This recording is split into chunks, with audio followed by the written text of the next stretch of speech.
السلام علیکم viewers, welcome to my YouTube channel. قصے کے آغاز میں ہم دیکھتے ہیں کہ کاروباری لوگ انا سے تفتیش کرتے ہیں کہ آپ کو مزدوروں نے قید کر لیا تھا اور آدم کے بیٹے نے آپ کو زندہ چھوڑ دیا، یہ خطرے کی بات ہے۔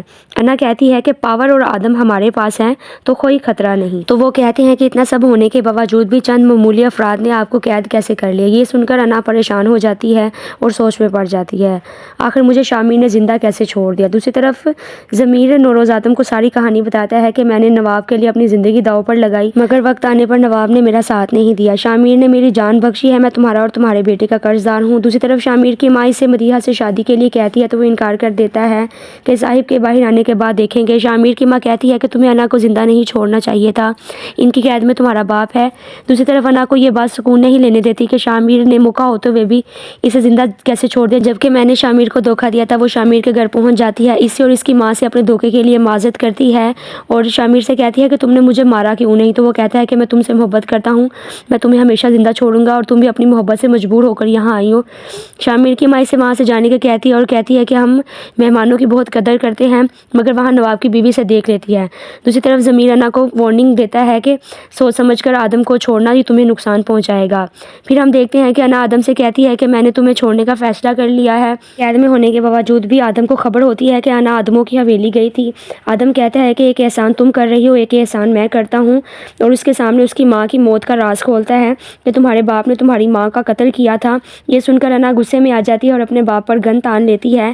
اسے پوچھتی ہے تو نواب چونک جاتا ہے، کہتا ہے کہ تمہیں آدم نے ورگلایا ہے، اگر تم مجھے مارنا چاہتی ہو تو مار دو، مگر آدم تمہیں میرے خلاف استعمال کر رہا ہے۔ دوسری طرف نواب کی بیوی مدیحہ کو ساری حقیقت بتا دیتی ہے کہ انا یہاں آئی تھی۔ یہ سن کر مدیحہ بھڑک جاتی ہے اور دادی کے پاس پہنچ جاتی ہے، مگر دادی سے صبر کرنے کا کہتی ہے۔ مدیحہ کہتی ہے کہ اگر ایسا کچھ ہوا تو میں اپنی جان دے دوں گی۔ اس معاملے میں شامر کی ماں سائڈ پر ہو جاتی ہے، کہتی ہے کہ آپ شامر سے بات کر لیں، انا اور شامر ایک دوسرے کو پسند کرتے ہیں، مگر دادی کہتی ہے کہ اس گھر میں وہی ہوگا جو میں چاہوں گی۔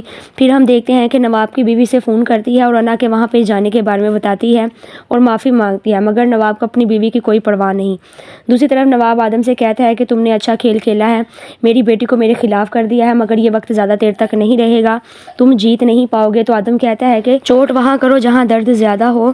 دوسری طرف نواب کی بیوی مدیحہ کو ساتھ ملانے کی کوشش کرتی ہے، مگر نمرہ وہاں آ جاتی ہے اور اسے وارننگ دیتی ہے۔ پھر ہم دیکھتے ہیں کہ انا کا باپ اسے سمجھانے کی کوشش کرتا ہے کہ آدم کو چھوڑنے کے بعد ہمارے پاس کچھ نہیں بچے گا، آدم کا بیٹا تمہیں استعمال کر رہا ہے، مگر انا اس کی بات نہیں سنتی۔ نواب کہتا ہے کہ ایک دن جب تم دھوکہ کھاؤ گی تو میرے علاوہ تمہارا کوئی بھی مددگار نہیں ہوگا۔ دوسری طرف میر حسن شامر کو خبر دیتا ہے کہ قصائی تمہیں اور انا کو مارنا چاہتے ہیں۔ اتنے میں شامر کو انا کا فون آ جاتا ہے اور وہ نواب کی حویلی کے لیے نکل جاتا ہے۔ دوسری طرف انا آدم کو بتاتی ہے کہ تمہیں لینے شامر آ رہا ہے، مگر آدم اسے وارننگ دیتا ہے کہ میں باہر نکلوں گا تو سب سے پہلے دنیا پور تم سے چھینوں گا، مگر انا کہتی ہے کہ آپ کو جو کرنا ہے کرو، مجھے جو بہتر لگے گا میں کروں گی۔ آنے والی قصہ بہت دھماکے دار ہوگی کیونکہ شامر صاحب کو لینے کے لیے نواب کی حویلی پہنچ جائے گا، آدم کو انا رہا کر دے گی، شامر انہیں لے کر گھر پہنچے گا اور ان کا بھرپور استقبال کیا جائے گا۔ گھر میں دادی آدم کو ساری کہانی بتائے گی کہ شامر انا کی مٹھی میں ہے، اسے انا کی مٹھی سے نکال کر اپنے ہاتھ میں کرو۔ شامر کہے گا کہ میں انا کو پسند کرتا ہوں، ہم دونوں ایک دوسرے سے محبت کرتے ہیں اور شادی کرنا چاہتے ہیں۔ تو صاحب یہ کہہ کر انکار کر دے گا کہ نواب اور آدموں کے بیچ صرف میت کی ڈولی اٹھتی ہے، انا اور نواب کی میت اٹھنا باقی ہے اور اس کا میں انتظام جلد کر دوں گا۔ یہ سن کر شامر پریشان ہو جائے گا، وہ اپنے دل کے ہاتھوں مجبور ہو جائے گا۔ دوسری طرف دادی آدم سے کہے گی کہ مدیحہ کی شادی شامر سے کر دیتے ہیں، اس طرح شامر انا کے چنگل سے بچ جائے گا، مگر شامر اس بات سے انکار کرے گا تو مدیحہ شامر سے الجھی نظر آئے گی۔ دوسری طرف آدم کے رہا ہوتے ہی سارا دنیا پور نوابوں کو دھوکہ دے گا۔ ضمیر انا سے کہے گا کہ آدم کے رہا ہوتے ہی سارا دنیا پور آدم کے ڈیرے کی طرف جا رہا ہے، ہمارے ہاتھ خالی ہیں۔ یہ سب سن کر انا پریشان ہو جائے گی کہ ہماری تو طاقت کم ہو جائے گی۔ دوسری طرف نواب ایک اور پتا پھینکے گا، وہ ضمیر کو اپنے ساتھ ملا لے گا اور آدم کی بازی اسی پر الٹ دے گا۔ ضمیر سے کہے گا کہ یہ ماں والی جو آدم نے رگ چھیڑی ہے، سام کو بھی مارے گی اور سپولے کو بھی۔